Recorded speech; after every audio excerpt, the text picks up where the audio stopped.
అరే Pant bro, last time ఇదే ప్లేస్కి వచ్చినప్పుడు ఒంగోబెట్టి హారతి ఇచ్చారు. మన బౌలర్స్ చూస్తే ఒక్కరు కూడా ఎక్స్పీరియన్స్ లేదు. ఈసారి పక్క 300 కొట్టేస్తారేమో. వాళ్ళ టీం చూస్తే ఏదో టెర్రరిస్ట్ టీం లాగా ఉంది. మన టీం చూస్తే ఏదో బీహార్ టీం లాగా ఉంది. మన బౌలర్ చూసివా, వాళ్ళ మొక్కలు అయితే నేను ఎప్పుడూ చూడలేదు. ఈజీగా రన్స్ ఇచ్చేస్తా ఉంటారు. ఈ మ్యాచ్ లో పక్క 300 ఇచ్చేస్తారని నాకు అర్థమైపోతా ఉంది. హలో లక్నో, మీ టీం కు ఉంది, మీరైతే అయిపోతారు. మా బ్యాట్స్మెన్ చూసుకో కుత్త చెక్కేస్తారు. మా టీంకి ఆల్రెడీ ఉందని నాకు తెలుసు కమిన్స్. ఏంది మీ టీంకి లేదా? వాడిపైన జోక్ లేదు భయ్య పంతు. లాస్ట్ టైం జరిగింది అప్పుడే మర్చిపోయావా? మా ఎస్ఆర్ఎస్తో మ్యాచ్ ఆడబట్టే లక్నోకి నువ్వు, ఢిల్లీకి రాహుల్ వెళ్ళాడు. ఈసారి మళ్ళీ మొత్తం మ్యాచ్ ఆడుతుండరు. ఈసారి నువ్వు లక్నో నుంచి ఏ టీంకి పోతావో నాకే తెలియదు. ఆ ముస్తులోడైతే పక్కా మార్చేస్తాడు. అంత సీన్ లేదు భయ్య కమిన్స్. రాహుల్ సైలెంట్ కాబట్టి సైలెంట్ గా ఇంటికి వెళ్ళాడు. పంతుతో మామూలుగా ఉండదు. ఈ వీకెండ్ ఏదైనా ఒక లాంగ్ డ్రైవ్ ప్లాన్ చేస్తా, అంతా సెట్ చేస్తా. అరే నా బట్టలారా, ఈ మ్యాచ్ లో 300 కొట్టండిరా.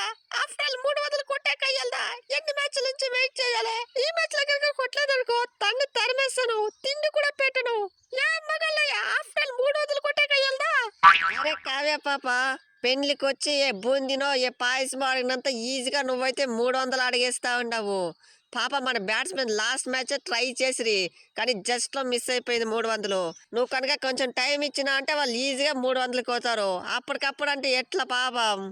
అరే నువ్వయ్యా సామే, నువ్వేమన్నా బ్యాట్స్మెన్ లేకపోతే ఆల్రౌండరా? నువ్వైతే ఆఫ్టర్ ఆల్ బౌలర్వి. బౌలర్ లాగా ఉండో.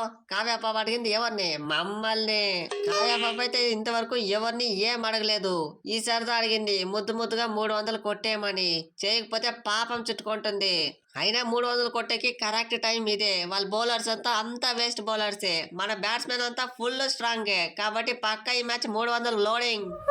ఏమి కావాల్సింది 300 కదా, కొట్టేస్తా కొట్టేస్తా కొట్టేస్తా.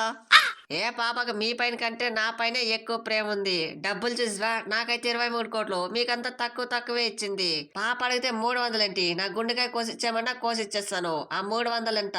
అయినా ఫస్ట్ మ్యాచ్ లో కాటారమ్మ చిన్న కొడుకు విశ్వరూపమే చూసారు.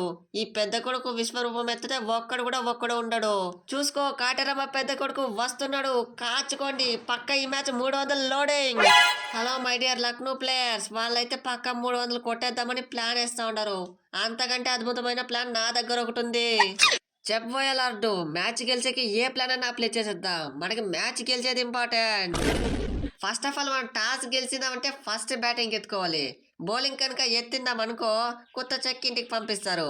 మనం అయితే బ్యాటింగ్ ఎత్తుకుని వాళ్ళకంటే ముందుగా 300 చూపాలి. లాస్ట్ మ్యాచ్ లో కూడా 250 కొట్టేకి ఇచ్చా. లాస్ట్ మ్యాచ్ లో కూడా 250 కొట్టేకి మంచి స్టార్ట్ అయితే వచ్చింది. దాన్ని కన్వర్ట్ చేసేకి మన బ్యాట్స్మెన్ వల్ల కాలేదు. ఈ మ్యాచ్ ఉప్పల్ కాబట్టి పక్క ఈజీగా కొట్టేయచ్చు. ఎక్సలెంట్ అయ్యా లార్డు, ఒక మాట చెప్పినా నా మనసులో మాట చెప్పావు. నేను కూడా అదే ప్లాన్ వేస్తా ఉంది. వాళ్ళకంటే ముందుగా మనమే 300 కొట్టాలి. అప్పుడు వాళ్ళు భయపడతారు. అసలే మన బ్యాటింగ్ లైన్ మొత్తం లెఫ్ట్ హ్యాండర్స్ హిట్టర్సే ఉండరు. మన మీద కొట్టలేం. నాకెక్కడో కొడుతుంది సీనా. మీరు 300 అని చెప్పేసి ఆ ముసలంతవా నన్ను మింగియొద్దండి. ఫస్ట్ ఆఫ్ ఆల్ మ్యాచ్ గెలిచే ప్లాన్ చూడండి. తుప్పలా కొడితే తుప్పలా పడాలి, కాదు తుప్పలా పడుతూ ఉండాలి. అభిషేక్ శర్మ షేక్ ఆడిస్తాడు. ఫస్ట్ మ్యాచ్ సెంచరీ మిస్ అయింది, ఈ మ్యాచ్ పక్కా కొడతాను. ఇదైతే పక్కా తొండి అవతలనే భయపెట్టించి మ్యాచ్లు గెలుస్తా ఉంటారు. వీళ్ళు పుట్టించిన ఆ భయంతో పాపం బౌలరు ఎంత మంచి బౌలర్ అయినా సరే బాగా బౌలింగ్ వేయలేకపోతా ఉండరు. వీళ్ళు పెట్టించే భయం నుంచి జరుగుతా ఉంది ఇది. భయం అది పుట్టించింది ఎవరు? మేము. మాకు భయము లేదు, బొక్క లేదు. ఇసురు మింగుతాం. ఓకే, అది ఫ్రెండ్స్ వీడియో. ఈ మ్యాచ్ లో ఎవరు గెలుస్తారు అనిపిస్తుందో కామెంట్ సెక్షన్ లో కామెంట్ చేయండి. అలాగే ఈ మ్యాచ్ లో ఎస్ఆర్హెచ్ 300 కొడుతుందా లేదా అనేది కూడా కామెంట్ చేయండి.